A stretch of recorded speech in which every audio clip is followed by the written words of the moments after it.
Hi అండి, అందరికీ నమస్కారం. వెల్కమ్ టు తెలుగువారి రుచులు. నేను మీ హర్ష. ఈరోజు సొరకాయ పచ్చికారం తయారీ విధానం తెలుసుకుందాం. అన్నంలోకి, చపాతీలోకి మరింత రుచి పెంచే ఈ సొరకాయ పచ్చికారం రెగ్యులర్గా చేసుకునే సొరకాయ కూరకి భిన్నంగా ఉంటుంది. అంతేకాదండి, ఇందులో ఎటువంటి మసాలాలు వేసుకోము. సో ఇది కంప్లీట్లీ ఆరోగ్యం. ఈ పద్ధతిలో సొరకాయ కూర ప్రిపేర్ చేసుకుని తింటే వద్దనే వాళ్ళే ఉండరు. ఇందులో వాడే పచ్చిపప్పు కూరకి మరింత రుచి పెంచుతుంది. మరి నోటికి అంతలా రుచి పెంచే ఈ సొరకాయ పచ్చికారాన్ని మీరెప్పుడైనా ట్రై చేశారా? ముందు పెన్నట్టు ప్రిపేర్ చేయకపోతే మరి రెసిపీ చూసేద్దామా? చలో మరి కిచెన్కి. ఈ సొరకాయ పచ్చికారం కోసం ముందుగా కావాల్సిన పదార్థాలు రెడీ చేసుకుందాం. నేను ఇక్కడ అరకప్పు వరకు పచ్చి కొబ్బరి తురుము తీసుకున్నాను. కావాలనిపిస్తే మనకి పచ్చి కొబ్బరిని మిక్సీ అయినా పట్టుకుని ఈ విధంగా ప్రిపేర్ చేసుకోవచ్చండి. తర్వాత పావు కప్పు వరకు పచ్చిపప్పును కూడా తీసుకున్నాను. 10 వరకు పచ్చిమిర్చిని కట్ చేసుకుని ఈ విధంగా తీసుకున్నాను. అల్లం ముక్కలు, వెల్లుల్లి రెబ్బలు కలిపి తీసుకున్నాను. ముందుగా ఒక గిన్నెలోకి మనం తీసుకున్న పచ్చిపప్పుని వేసుకుని ఇందులోకి తగినన్ని వాటర్ పోసుకోవాలి. ఈ విధంగా 1 గంట పాటు పచ్చిపప్పును నానపెట్టుకోవాలి. ఇంకా పచ్చిపప్పు నానేలోపు మన కూరకు కావాల్సిన పచ్చికారం రెడీ చేసుకుందాం. ముందుగా ఒక మిక్సీ జార్లోకి మనం కట్ చేసుకున్న పచ్చిమిర్చి ముక్కల్ని, తర్వాత అల్లం ముక్కలు, వెల్లుల్లి రెబ్బలను కూడా వేసుకోవాలి. ఇందులోకి ఎటువంటి వాటర్ వేసుకోకుండా ఒకసారి మిక్సీ పట్టుకుంటే మనకి పచ్చికారం పేస్ట్ అయితే రెడీ అయిపోయింది.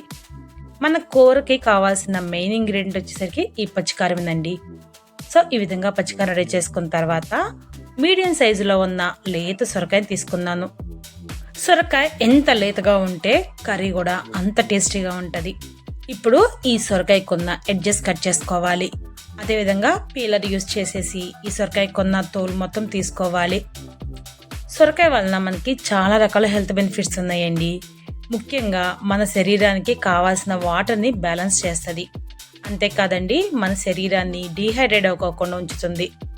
చలవ చేయడానికి మనకి మెయిన్గా ఈ సొరకాయ అనేది చాలానే ఉపయోగపడుతుంది. సో ఈ విధంగా పీల్ చేసిన తర్వాత ఇప్పుడు సన్నగా మీడియం సైజులో ఉండే విధంగా ఈ సొరకాయని కట్ చేసుకోవాలి.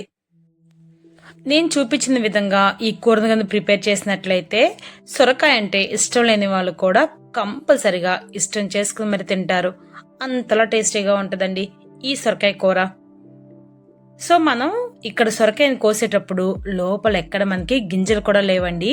అంతలా లేతగా ఉంది మనం తీసుకున్న ఈ సొరకాయ.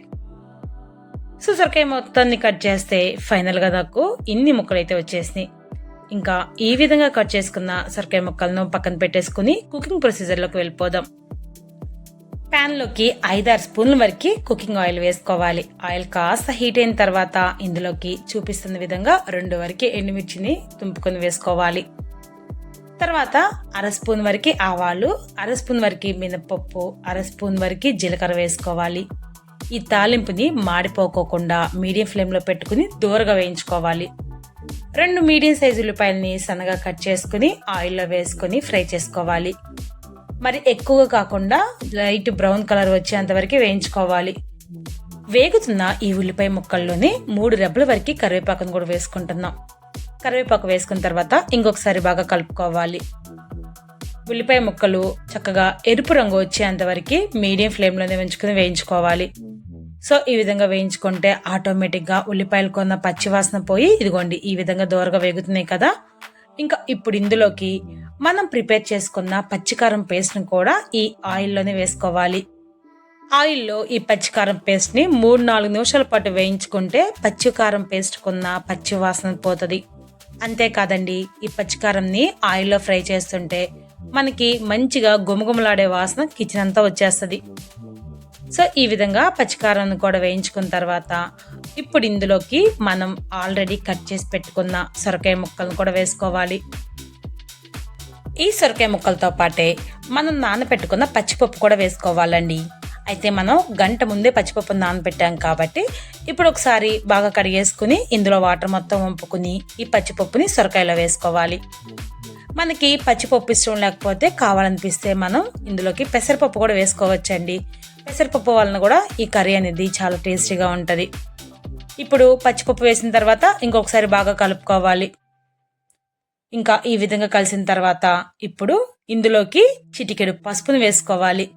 ఇంకా పసుపుతో పాటు రుచికి సరిపడేంత ఉప్పు కూడా వేసుకోవాలి. ఈ పసుపు ఉప్పు వేసిన తర్వాత ఇంకొకసారి బాగా కలుపుకోవాలి. ఈ విధంగా కలుపుకున్న సొరకాయ ముక్కల్ని కంపల్సరీగా లిడ్ కవర్ చేసి మరీ కుక్ చేసుకోవాలి. ఈ విధంగా మూత పెట్టి కుక్ చేసుకోవడం వల్ల సొరకాయ ముక్క తొందరగా మగ్గుతుంది. ఇంకా మధ్య మధ్యలో అడుగంటుకోకుండా ఈ విధంగా కలుపుకుంటూ ఉండాలండి.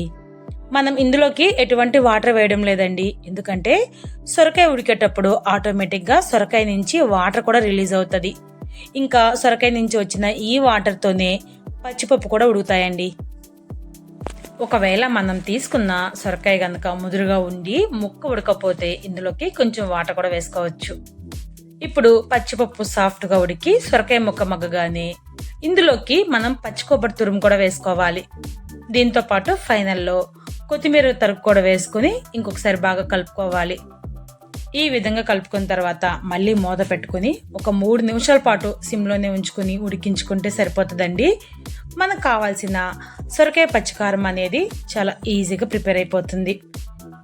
ఇంతగా గుమగుమలాడే ఈ సొరకాయ పచ్చికారంని సొరకాయ అంటే ఇష్టం లేని వాళ్ళకి ఒక్కసారి సర్వ్ చేస్తే చాలండి, మళ్ళీ జీవితంలో వదిలిపెట్టరనుకోండి, అంతలా టేస్టీగా ఉంటుంది.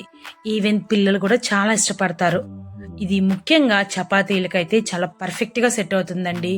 ఇంకా రైస్లోకి అయితే అసలు ఆలోచించే అవసరం లేదు, అంతలా టేస్టీగా ఉంటుంది. ఇంకెందుకు ఆలస్యం, ఈసారి సొరకాయని రెగ్యులర్ పద్ధతిలో కాకుండా ఈ విధంగా పచ్చికారం కాంబినేషన్లో ఒకసారి ట్రై చేసి ఎలా ఉందో కామెంట్ చేయండి. Thank you for watching.